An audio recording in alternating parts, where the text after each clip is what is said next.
जानते हैं बॉर्डर के इन सूरमाओं को सुबह सुबह दिखाने का मकसद क्या है, ताकि आप ये समझ जाएं कि एलएसी पर भारत की तैयारी क्या है। नमस्ते, मैं राशिद। अपनी घड़ियों के हिसाब से देखिए, अगले 48 घंटे एलएसी पर जंग की है तैयारी। लेकिन जंग की इस तैयारी में चीन दे रहा है गीदड़ भभकी। चीन को यह नहीं पता कि भारत कितना पुख्ता है जल, थल और नभ पर। हम आपको आगे दिखाएंगे चिनूक से लेकर के C-17 ग्लोबमास्टर तक तैयारी क्या है। ध्रुव हेलीकॉप्टर की जितनी सॉर्टीज हैं, इनके बारे में आपको बताएंगे और दिखाएंगे। और ठंड से पहले यानी सर्दी से पहले भारतीय सेना ने किस तरीके की तैयारी की है। और यकीन जानिएगा, आज जितनी तस्वीरें आपकी टीवी स्क्रीन पर आएंगी, आपके रोंगटे खड़े हो जाएंगे। जंग की तैयारी भारत ने भी कर ली है। और तैयारी कैसी है, फिर से 20 सेकंड में देखिए।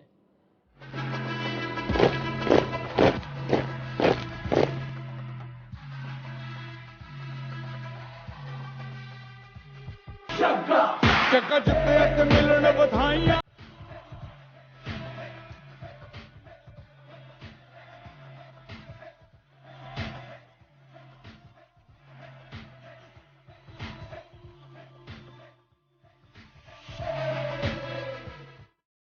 And yes, the first breaking is LAC पर तेज हुआ भारतीय सेना का एक्शन।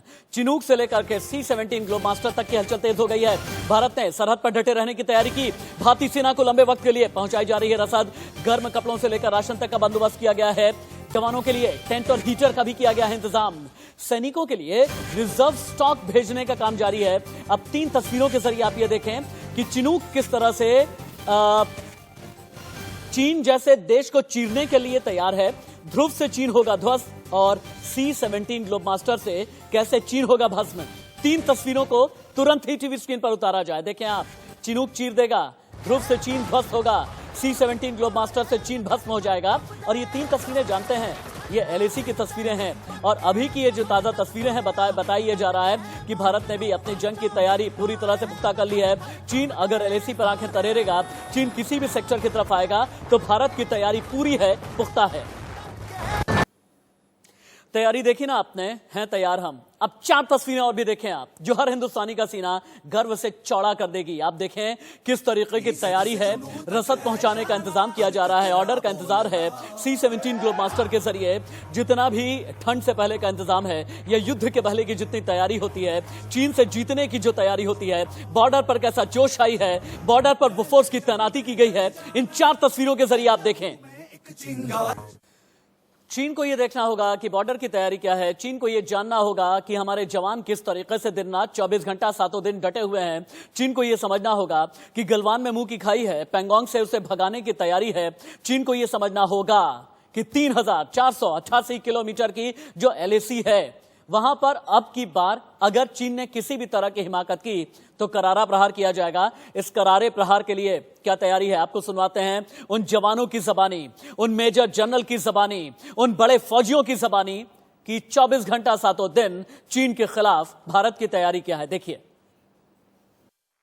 ऑक्सीजन की अभाव की वजह से यहाँ पे high altitude pulmonary oedema, that is lungs में पानी भर जाता है, और हाई एल्टीट्यूड सेरेब्रल एडिमा, जिसमें दिमाग में पानी भर जाता है, ये जानलेवा होती है।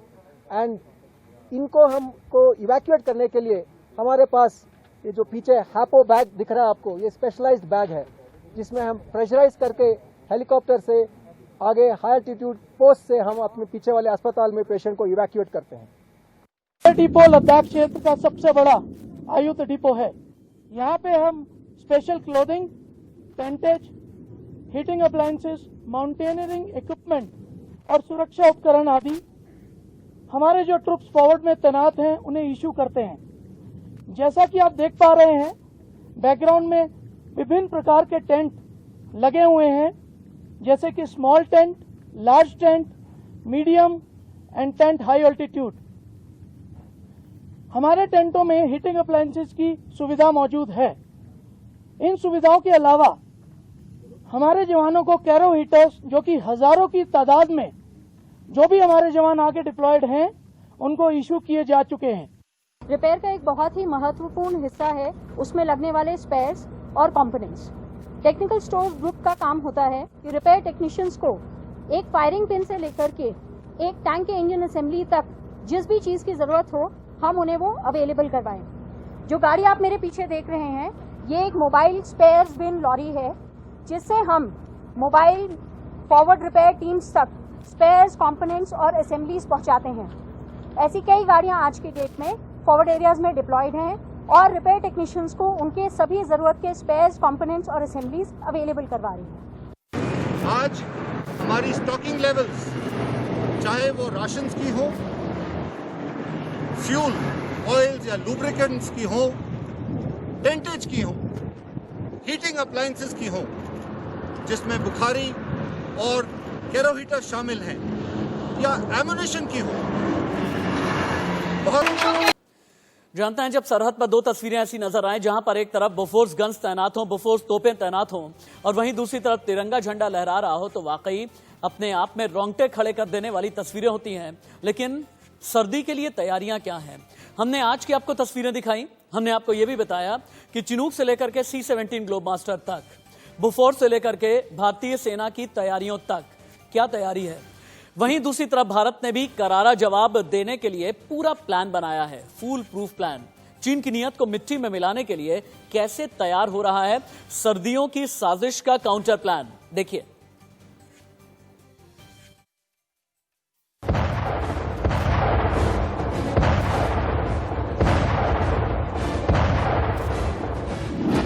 सर्दियों की साजिश का काउंटर प्लान 1। गलवान, पेंगोंग और सियाचिन के इलाके में बर्फ गिरते ही ड्रैगन साजिश रचना शुरू कर देता है। बर्फबारी का इंतजार कर रहा है। दरअसल चीन की साजिश है कि वो अपने सैनिकों को बर्फबारी के बाद उन ऊंची चोटियों पर कब्जा करने भेजेगा जहां भारतीय सेना पहले से कब्जा जमाए हुए है। मगर चीन की इस विंटर प्लानिंग को फ्लॉप करने के लिए भारतीय सेना पहले से तैयारी कर चुकी है। विंटर लगभग 6 महीने का होता है। ये मार्च के समय तक का जा सकता है, अक्टूबर से लेकर के मार्च के महीने तक ये खिंच सकता है। तो उस लिहाज उसको ध्यान में रखते हुए भारत अपने सैनिकों की जो पूरी तैयारी को ध्यान में रखते हुए उनकी हर तरीके से उन्हें सपोर्ट सिस्टम प्रोवाइड करा रहा है और जिसमें कि उनके स्वास्थ्य को भी अगर बेहतर बनाने के लिए जो उनकी ज़रूरी दवाएं हैं, ज़रूरी मेडिसिन हैं और जो जब ऑक्सीजन की कमी हो जाती है या जब बहुत ज़्यादा जो है टेम्परेचर लो होने की वजह से जो बीमारियां होती हैं उसको भी ध्यान में रखते हुए हर तरीके के प्रोटेक्टिव गियर्स उन्हें प्रोवाइड कराए जा रहे हैं। एलएसी पर भारी संख्या में जवानों की तैनाती है। माना जा रहा है कि इस बार ठंड के मौसम में भी भारतीय सेना और आईटीबीपी के जवान एलएसी पर डटे रहेंगे। सेना तक जरूरत का हर सामान पहुंचे, इसके लिए बेस कैंप और ट्रांसपोर्ट की तैयारी अभी से शुरू हो गई है। जवानों को ठंड से बचाने के लिए कपड़ों और बाकी जरूरत का सामान भी तैयार कर भेजा जाएगा। सर्दियों की साजिश का काउंटर प्लान 2। चीन ने एक बार फिर भारत की जमीन वाले ब्लैक टॉप पर कब्जा जमाने की साजिश की थी, लेकिन भारतीय सेना ने ड्रैगन की साजिश को नाकामयाब कर दिया। इस बात से बौखलाया चीन घुसपैठ के नए रास्ते खोजने में जुट गया है। भारत के हाथों एलएसी पर शिकस्त खाने के बाद अब चीन नेपाल और भूटान के जरिए घुसपैठ करने की कोशिश कर सकता है। ऐसे में एसएसबी और आईटीबीपी को अलर्ट रहने को कहा गया है। बता दें, हाल ही में गृह मंत्रालय में बॉर्डर मैनेजमेंट के सेक्रेटरी ने एसएसबी और आईटीबीपी के अधिकारियों के साथ बैठक की थी। सूत्रों से मिली जानकारी के मुताबिक चीन, नेपाल और भूटान सहित अन्य सीमाओं पर अलर्ट रहने को कहा गया है। आपने ये तो देख लिया कि युद्ध की क्या तैयारी चल रही है, युद्ध के संकेत भी मिल रहे हैं और युद्ध के अगर संकेत मिल रहे हैं तो फिर भारतीय सेना की, भारतीय फौज की तैयारी क्या है हमने आपको दिखा दिया। दो गेस्ट मेरे साथ में जुड़े हुए हैं, कमांडर भूषण दीवान है और उसके अलावा मेजर मोहम्मद अली शाह भी मेरे साथ में हैं। Major Mohammad Ali Shah, a very big salute. Commander Bhushan Diwan, a very good morning. Major Mohammad Ali Shah, मुझे ऐसा क्यों लग रहा है कि इस वक्त आपका सीना जो है, आपका 56 इंच का सीना मुझे नजर आ रहा है, बिल्कुल 56 इंच का। जैसे ही इंडिया न्यूज पर आपने तस्वीरें देखी चिनूक की, C-17 ग्लोबमास्टर की, भारतीय फौज की तैयारियों की, सर्दी से पहले युद्ध की जो तैयारी है और जिस तरह से रसद पहुंचाई जा रही है, जिस तरह से बाकी लॉजिस्टिक सपोर्ट पहुंचाए जा रहे हैं, मुझे ऐसा क्यों लग रहा है कि सीना 56 इंच का है एक रिटायर्ड फौजी का?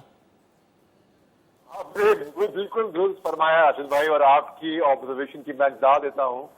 जी हाँ, बात बिल्कुल सही है, क्योंकि हमारी फौज कहीं पे भी किसी भी इससे पीछे नहीं है। चाहे एम्यूनिशन हो, चाहे हथियार हो, चाहे इक्विपमेंट हो, चाहे लॉजिस्टिक्स हो, चाहे हमारी बहादुरी की किस्में हो, तो हर जगह से हमारी फौज पूरी तरह से तैयार है चाइनीज एग्रेशन का मुंह तोड़ जवाब देने के लिए। अभी वहां पे बोफोर्स गन की तैनाती हो गई है और चाइना वैसे ही हमारी ट्रूप मूवमेंट, क्योंकि उन्होंने जासूस लगा रखे हैं हमारे पीछे, उनके जासूस लगा रखे हैं। चीन गियर शिफ्ट कर रहा है और हम अपना गार्ड शिफ्ट कर रहे हैं। और अगले 1 घंटे आपको और कमांडर भूषण दीवान को मेरे साथ में बने रहना है, क्योंकि अभी कमांडर भूषण दीवान, इससे पहले कि आपके पास आऊं, एक ब्रेकिंग न्यूज आ रही है। बड़ी खबर यह है, अरुणाचल के पास तेज हो गई है चीनी सेना की हलचल। चीन ने बर्फीले इलाके में सैन्य ठिकाने बनाए हैं। अरुणाचल में एलएसी से 20 किलोमीटर दूर पीएलए का मूवमेंट बढ़ गया है। पेट्रोलिंग के दौरान भारतीय इलाकों में दिखी है चीनी सेना। पैंगोंग की हार के बाद बौखला गया है चीन, यानी चीन अब वेस्टर्न सेक्टर से निकल करके ईस्टर्न सेक्टर की तरफ आ रहा है। और अरुणाचल में लेकिन चीन को अस्त होना ही होगा, अरुणाचल में चीन को पस्त होना ही होगा। हम क्यों कह रहे हैं, आपको लेकर के चलेंगे अपने वॉर जोन में। वॉर जोन आपको बताएगा कि असल में अरुणाचल प्रदेश में भारतीय फौज की क्या तैयारी है। 62 से लेकर के अभी तक अरुणाचल में चीन ने क्या किया है। चलिए मुझे लेकर के चलें आप। अब वॉर जोन ग्राफिक तुरंत ही टीवी स्क्रीन पर गिराए जाएं। क्यों मैं ये कह रहा हूं कि अरुणाचल में अस्त होगा चीन। अरुणाचल प्रदेश में क्या चल रहा है, अरुणाचल प्रदेश के पास चाइनीज फौज यानी पीएलए हो गई है एक्टिव। चीन ने अरुणाचल में मूवमेंट को अपनी बढ़ा दिया है। चीन ने बर्फीले इलाके में सैन्य ठिकाने बनाए हैं। निगरानी के लिए भारत ने भी अपने जवान बढ़ा दिए हैं। अरुणाचल में एलएसी से 20 किलोमीटर दूर, आई रिपीट, अरुणाचल में एलएसी से 20 किलोमीटर दूर ही पीएलए का मूवमेंट नजर आ रहा है। और जहां पर पीएलए का मूवमेंट है वहीं पर भारतीय सुरक्षा एजेंसीज, खुफिया एजेंसीज, इनकी नजर है। यानी अरुणाचल प्रदेश के आसपास कुछ बड़ा होने वाला है क्या, और इसी की तैयारी है। अगर तैयारी है तो आपके लिए ज्योग्राफिया समझना बहुत जरूरी है। अगला चेंज ओवर करें। अगले चेंज ओवर में आप अब ये समझ पाएंगे कि चीन की नजर अरुणाचल पर आखिरकार क्यों है क्यों। दरअसल जो सीमाएं हैं ना, उत्तराखंड, भारत और चीन की सीमा की बात कर रहा हूं मैं। उत्तराखंड, हिमाचल, लद्दाख, सिक्किम, अरुणाचल में मिलती है। अरुणाचल में भारत चीन की सीमा 1129 किलोमीटर इलाके में फैली हुई है। भारत के 90,000 स्क्वायर किलोमीटर इलाके पर चीन दावा करता है। अरुणाचल में तवांग, बुमला, असाफिला, लोला, ये इलाके हैं जो बहुत ही ज्यादा सेंसिटिव कहे जाते हैं। और अगर आप स्ट्रेटेजिक पॉइंट ऑफ व्यू से देखें ना, सामरिक दृष्टि से, तो तवांग सबसे ज्यादा अहम हो जाता है। 1962 में भारत के 1383 सैनिक शहीद हुए, चीन के 722 सैनिक मारे गए। और भारत चीन की जंग का सेंटर पॉइंट अरुणाचल प्रदेश ही उस जमाने में था।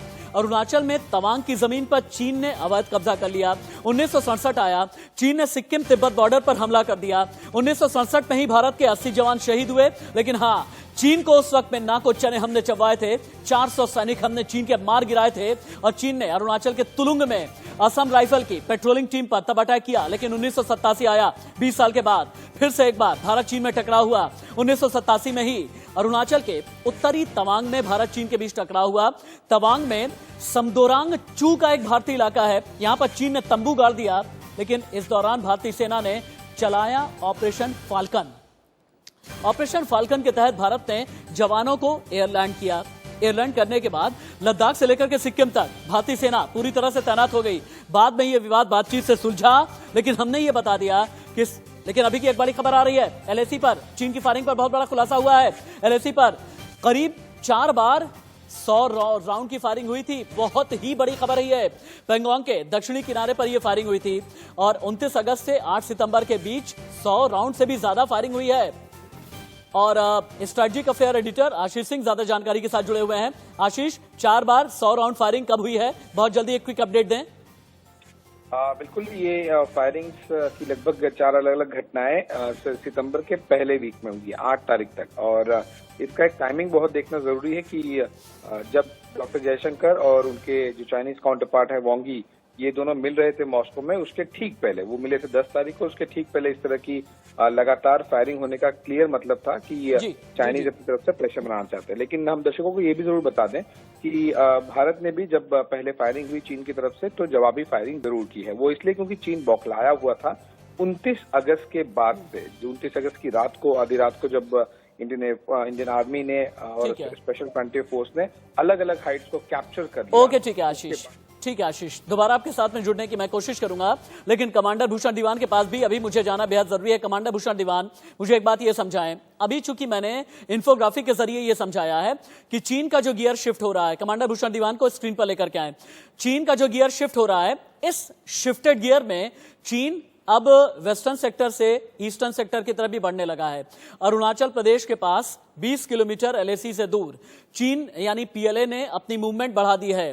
पूर्वी सेक्टर पर हमारी तैयारी किस तरीके की है, तैयारी किस तरह की होनी चाहिए, पूर्वी सेक्टर के हमारे चैलेंजेस क्या हैं? रशीद जी, फुल LAC पे हमारी फौजें वॉच रख रही हैं और स्ट्रॉन्ग पोजीशन में है। ऑलमोस्ट 4000 किलोमीटर है लेह से लेकर अरुणाचल तक। कई हॉट पॉइंट्स हैं लेह के बाद, ईस्ट लद्दाख के बाद हिमाचल, उत्तराखंड, लिपुले, सिक्किम, भूटान, ट्राई जंक्शन, अरुणाचल, हर जगह है। क्यों? मेरी समझ में जरूरी नहीं कहीं पे नजर कहीं पे निशाना होता है, जरूरी नहीं सारा सीन ऑफ एक्शन लेह में हो, ईस्ट लद्दाख में हो। ये प्रेशर बनाने के तरीके हैं, पर सबसे अहम बात हम समझने की है सामरिक तौर पे क्या। आप देखिए 1962 की लड़ाई जो अक्टूबर 21 को हुई, वो क्यों हुई? माओ से टंग की पोजीशन बहुत कमजोर हो गई थी। क्यों? उसने जो ग्रेट लीप फॉरवर्ड किया उसमें कई 40-50, 4-5 करोड़ लोग मर गए थे। सेम वे सबसे बड़ी बात यह है, लड़ाई कोई भी लड़ता है, युद्ध कोई भी फौज करती है जीतने के लिए करती है, जब तक या अंदर से कोई प्रेशर हो। इस टाइम जिनपिंग के ऊपर काफी प्रेशर अंदर से है, तो अपनी पोजीशन बनाने के चक्कर में वो जिसे कहते हैं खिसियानी बिल्ली खंबा नोचे, कुछ ना कुछ सडन अकस्मात कुछ गलत काम करना चाहेगा, वरना ऐसे ही फेस टू फेस हम लोग डटे रहेंगे। और ये भी चीन समझता है, एक बड़ी भारी बात और है, क्या पीओके की तरफ से भी हमको प्रेशर डाले, पर दैट इज हमें प्रॉब्लम नहीं है उसका।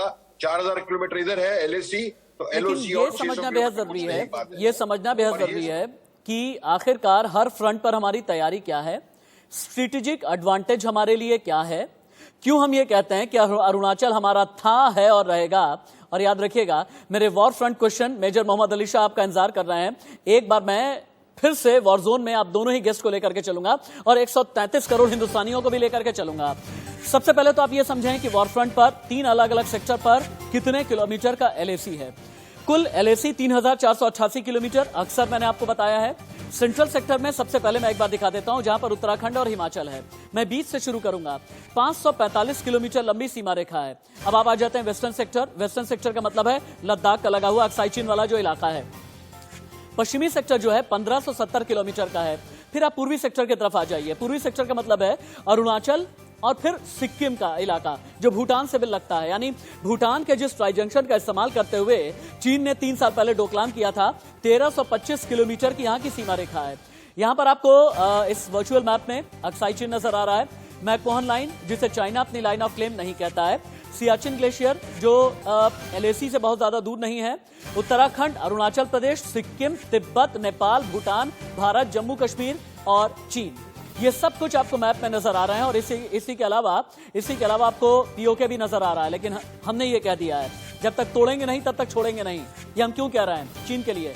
अब ये भी देखें आप, क्यों हम ये कह रहे हैं कि हमने चीन को नाको चने चबवाए हैं, क्योंकि गलवान में हमने पीछे किया है, पैंगोंग में हमने हरा दिया है, ब्लैक टॉप पर हमने कब्जा किया है, हेलमेट टॉप हमारा है, अब तक 224 ऐप्स पर हमने बैन कर दिया है, साउथ चाइना सी में भारत ने अपना वर्चस्व दिखा दिया है, रशिया के साथ में रक्षा सौदा किया है, इसके अलावा इजराइल के साथ में रक्षा सौदा है, अमेरिका के साथ में रक्षा सौदा है, और इन रक्षा सौदों के जरिए भी हमने ये बता दिया है जब तक तोड़ेंगे नहीं तब तक छोड़ेंगे नहीं। ये बहुत ही इंटरेस्टिंग ये वर्चुअल ग्राफिक्स हैं, आप इनको देख करके समझ जाएंगे कि हम कहना क्या चाहते हैं। हम कहना यह चाहते हैं कि चीन की हमने चौतरफा घेराबंदी करके रखी है, लेकिन चीन जैसा कि मैंने कहा बार बार गियर शिफ्ट करता रहता है। और पूर्वी सेक्टर की हम बात कर रहे हैं, और पूर्वी सेक्टर में भी major Mohammad Ali Shah, why is, ठीक है, commander Bhushan Diwan, why is Tawang so important?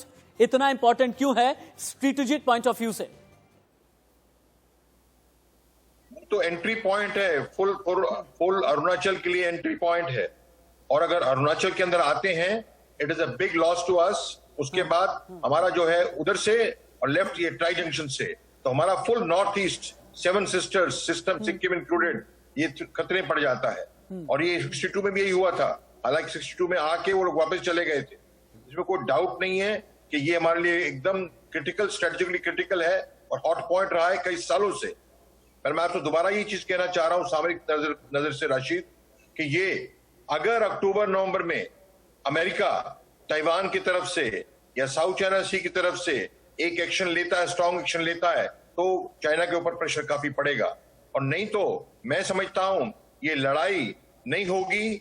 अगर ज्यादा प्रेशर आ गया जिनपिंग के ऊपर अंदर से, तो वो कुछ ना कुछ करेगा। ओके, ठीक है, उसमें कोई बचाने वाला लेकिन चाहे अभी रशिया एक और बड़ी चाहे खबर आ गई है। भारत में राफेल आने से बौखला गया है चीन, और चीन ने एक नया प्रोपेगेंडा भी चला दिया है। चीन ने कहा J-20 से 17 बार राफेल को मार गिराने का दावा चीन ने किया है। चीन का दावा है युद्धाभ्यास में मार गिराया था राफेल।